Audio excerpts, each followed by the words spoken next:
it just gets worse and worse in your mind.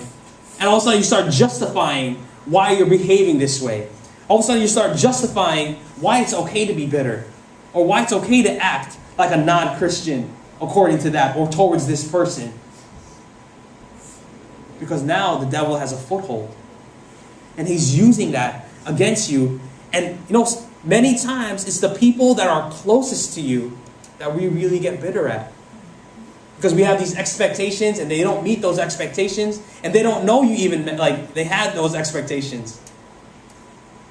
And so many times, instead of just talking it out or confronting that sin, we tend to just, it's easier just to let it go. But it plays in your mind, and all of a sudden you don't talk to that person anymore. You don't love that person anymore. And all of a sudden, there's disunity in the church because we let anger fester. And we let Satan to get a foothold. So we need to be willing to confront it and deal with it before it gets bigger and bigger. In verse 28, moving on to the third thing, it says, anyone who has been stealing must steal no longer, but must work, doing something useful with their own hands, that they may have something to share with those in need. So what was happening here was there was many day laborers. What a day laborer would do is they would go to work, and they would only have enough money to help them survive that day.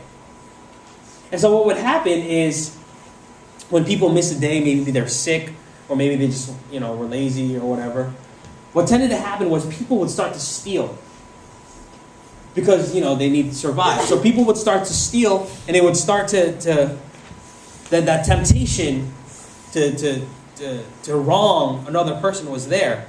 Or maybe your boss would maybe cut off your wage a little. They would cut corners. They would try to sell a product that really wasn't that great.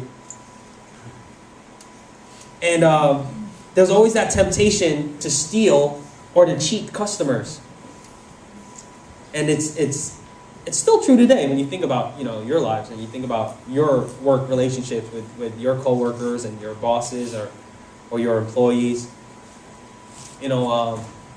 Sometimes that temptation is there to cheat them, or that temptation is there to just kind of steal from work.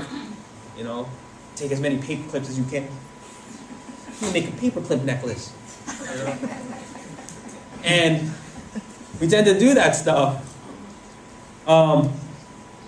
But according to this verse, we need to realize, in the light of the gift that we've been giving, the new nature calls us to work.